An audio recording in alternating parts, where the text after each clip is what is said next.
এবার আইপিএল এর তালিকা প্রকাশ করা হয়েছে। আইপিএল এর নিলামে থাকছে বাংলাদেশের যে 12 জন খেলোয়াড়। সাকিব, মোস্তাফিজ আইপিএল এ দীর্ঘদিন ধরে খেলছেন। সাকিব 2021 সালের পর আর খেলেননি, তবে মোস্তাফিজ এখনও খেলছেন। আগামী আইপিএল এর সুযোগ মিলতে পারে বাংলাদেশের অন্য ক্রিকেটারদেরও, তবে এর জন্য নিলামে তাদের কিনতে হবে কোনো ফ্র্যাঞ্চাইজি। এবারের আইপিএল এর নিলামে বাংলাদেশের 12 জন ক্রিকেটার থাকছেন। আজ নিলাম উঠতে যাওয়া ক্রিকেটারদের চূড়ান্ত তালিকা প্রকাশ করেছে আইপিএল কর্তৃপক্ষ।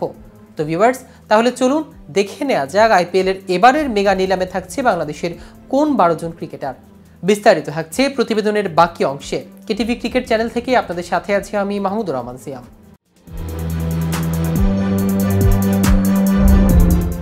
নিলামের জন্য নিবন্ধন করেছিলেন 1548 ক্রিকেটার, তবে যাচাই বাছাই করে আজ 574 জনের নাম প্রকাশ করেছে আইপিএল কর্তৃপক্ষ। নিলামে জায়গা না পাওয়া বাংলাদেশের একজনও আছেন। আইপিএল এর মেগা নিলাম এবার হচ্ছে জেদ্দায়। 24 ও 25 নভেম্বর হবে ক্রিকেটার বিকিনির সবচেয়ে বড় এ আয়োজন। আইপিএলে দীর্ঘদিন বাংলাদেশের প্রতিনিধিত্ব করা সাকিব ও মুস্তাফিজ আছেন 12 জনের চূড়ান্ত তালিকায়। সাকিব আইপিএলে খেলেছেন 9 মৌসুম, এর মধ্যে কলকাতার হয়ে খেলেছেন 7 মৌসুম। 2011 ও 2017 পর্যন্ত কলকাতা নাইট রাইডার্সের হয়ে খেলেছেন। এ সময়ের মধ্যে 2012-14 সালে কলকাতাকে চ্যাম্পিয়ন্স করার ভূমিকা রয়েছে সাকিবের। বাকি 2 মৌসুমে খেলেছেন সানরাইজার্স হায়দ্রাবাদে। মুস্তাফিজ 2016 সাল থেকেই আইপিএলে নিয়মিত মুখ।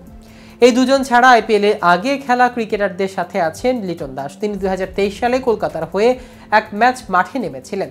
এছাড়া চূড়ান্ত তালিকায় থাকা অন্য ক্রিকেটাররা হলেন রিশাদ হোসেন, তাসকিন আহমেদ, শরীফুল ইসলাম, তৌহিদ হৃদয়, মেহেদী হাসান মিরাজ, তানজিম হাসান, মেহেদী হাসান, নাহিদ রানা ও হাসান মাহমুদ। তাদের কারোর আইপিএলে খেলার অভিজ্ঞতা নেই। তাসকিনের প্রতি আইপিএলের কয়েকটি দলের আগ্রহ থাকলেও কোনো না কোনো কারণে শেষ পর্যন্ত খেলা হয়নি।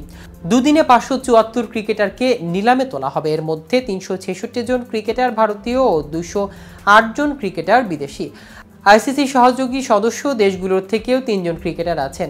নিলামে আছে অভিষেক না হওয়া 318 জন ভারতীয়, অভিষেক না হওয়া 12 জন বিদেশি ক্রিকেটার।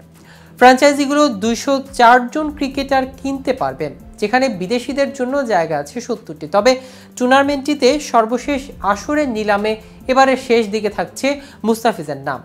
আসরের নিলামে এবারে শেষ দিকে মুস্তাফিজের নাম তোলা হয়েছে, যেখানে তার ভিত্তিমূল ছিল 2 কোটি রুপি। নিলামে তার জন্য শুরুতেই বিড করে চেন্নাই, তবে আর কোনো দল আগ্রহ না দেখানোয় ওই ভিত্তিমূলে বাংলাদেশের ওই পেসারকে পেয়ে যায় ধোনির দল। চেন্নাইয়ের হয়ে অভিষেক আসর খেলতে নেমে খুব একটা খারাপ করেনি ফিজ।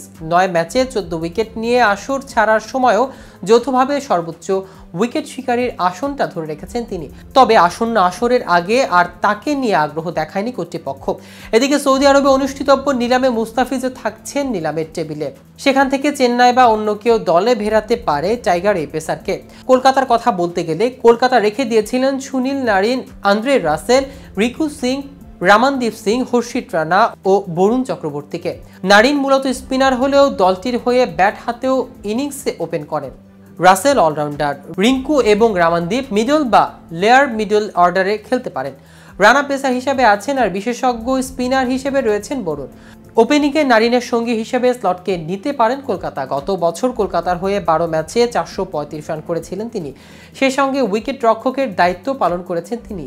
যদিও স্লটকে না পাওয়া যায়, সেক্ষেত্রে গুরবাজকে চাইতে পারেন তারা। এছাড়া ভারতীয় কাউকে নিতে চাইলে ঈশান কিষানের উপর নজর থাকবে। আর ঋষভ পন্থ তো আছেনই। তো ভিউয়ার্স, ভিডিওটি সম্পর্কে আপনাদের কোনো মতামত থাকলে আমাদের কমেন্ট করে জানাতে পারেন। সাথে সাথে নিয়মিত ক্রিকেট আপডেট ও ইনফরমেটিভ ভিডিও পেতে কেটিভি ক্রিকেটের সাথেই থাকুন। ধন্যবাদ সবাইকে।